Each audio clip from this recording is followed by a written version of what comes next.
Bismillahirrahmanirrahim. Assalamualaikum warahmatullahi wabarakatuh. Selamat pagi anak-anakku tercinta, ya, yang ibu banggakan, dan murid ibu, ya, peserta didik yang ibu sayangi, ya, yang ibu sayangi.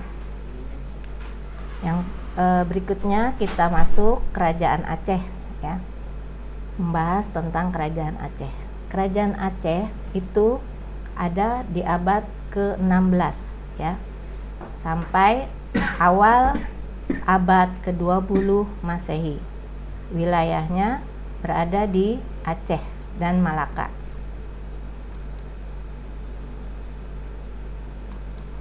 Nah, di sini kehidupan politik dari Kerajaan Aceh itu raja-raja yang berkuasa, di antaranya yang pertama adalah Sultan Ali Muhayyad Shah. Di sini Sultan Ali Muhayyad Shah itu melakukan perluasan ke beberapa daerah dengan mengadakan serangan, ya. Dia melakukan serangan ke Portugis, ya. Serangan ke Malaka, ya. Ke Malaka yang pada waktu itu berkuasa bangsa Portugis, dan serangan ke Kerajaan Aru, ya. Yang kedua yang dilakukan Sultan Salahuddin, ya. Raja dari Sultan Salahuddin yang kedua dari Kerajaan Aceh, yaitu putra dari Raja Sultan Ali Muhayyad Shah.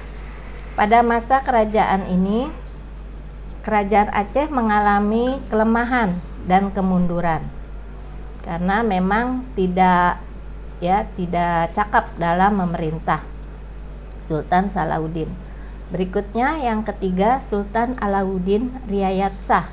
Ini berkuasa dari tahun 1537 sampai 1568.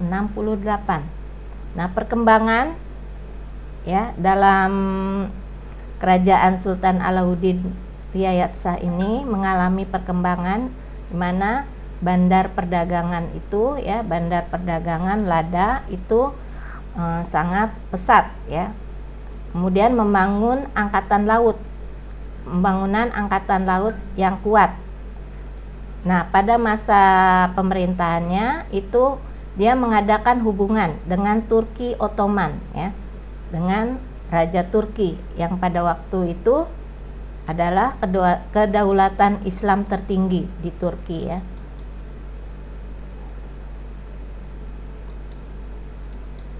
Nah, yang keempat, Sultan Iskandar Muda, ya. Pemerintahan Sultan Iskandar Muda di Kerajaan Aceh itu mengalami masa kejayaan.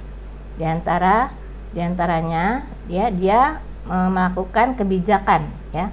Kebijakan yang dilakukan ada 4 bidang aturan hukum, ya, di mana aturan hukumnya yaitu yang pertama membangun angkatan perang, ya, membangun angkatan perang yang cukup kuat, kemudian melakukan ekspedisi ke berbagai wilayah, yang ketiga melakukan manajemen politik dengan kontrol di dalam negeri, dan yang keempat membagi administrasi wilayah Aceh dengan membina hubungan dengan bangsa asing, merebut pelabuhan penting di pesisir pantai, ya, barat dan timur Sumatera.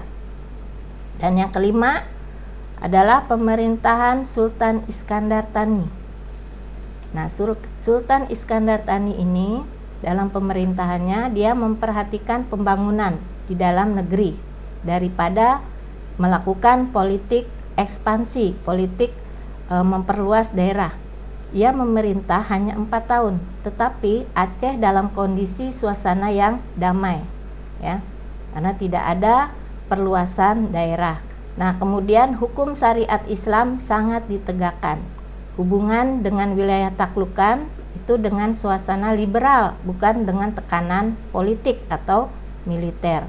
Nah, dia sangat memperhatikan studi agama Islam, di mana peninggalan sultan ini Kerajaan Aceh akhirnya mengalami kemunduran dikarenakan pertahanannya mulai melemah dan diikuti dengan melepasnya daerah-daerah kekuasaan itu, ya.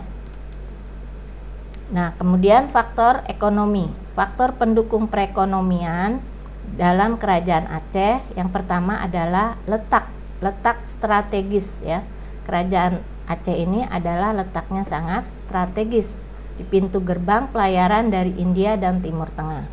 Kemudian pelabuhan Aceh Olele itu memiliki persyaratan yang baik sebagai pelabuhan dagang. Kemudian yang ketiga, daerah Aceh kaya akan lada sebagai komoditas ekspor. Yang keempat, jatuhnya pelabuhan Malaka ke tangan Portugis sehingga banyak pedagang Islam yang singgah ke Aceh. Kemudian kehidupan sosial budaya.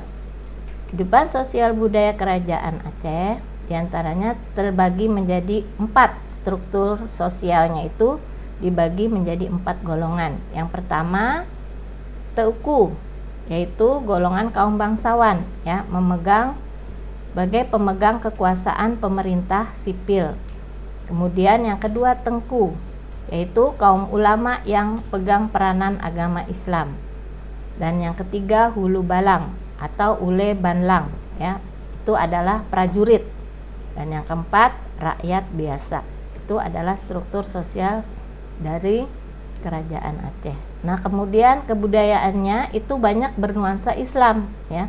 Seperti peninggalan yang ada di kerajaan Islam itu sampai sekarang kita temukan adalah Masjid Baitur Rahman ya.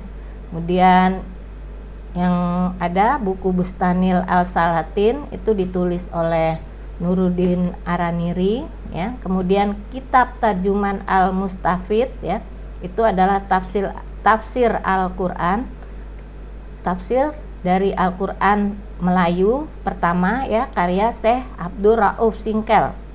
Kemudian yang keempat Tajus Salatin karya Hamzah Fansuri. Yang kelima karya sastra dalam pembentukan tradisi intelektual Islam. Seperti ada karya sastranya diantaranya Hikayat Perang Sabil ya, Hikayat Maleni Diwa, Syair Hamzah Fansuri, Hikayat Raja-Raja Pasai, Sejarah Melayu, dan lain-lainnya. Nah, kemudian kita masuk pengaruh keberadaan dari kerajaan Aceh. Nah, kerajaan Aceh ini sering disebut dengan nama Negeri Serambi Mekah ya, karena orang Aceh mayoritas beragama Islam. Kemudian pelabuhan Aceh dulu sebagai tempat singgah orang Muslim yang akan pergi haji dengan kapal laut sebelum mengarungi Samudra Hindia. Jadi sebelumnya itu orang mau pergi haji itu singgah dulu ke daerah kerajaan Aceh ini. Nah, kemudian peninggalan bersejarah dari kerajaan Aceh, Masjid Baitur Rahman, makam raja-raja Aceh, kemudian benteng Indraprata ya. Kemudian peninggalan kerajaan Aceh itu bernilai sejarah yang sangat tinggi dan wajib kita lestarikan budayanya.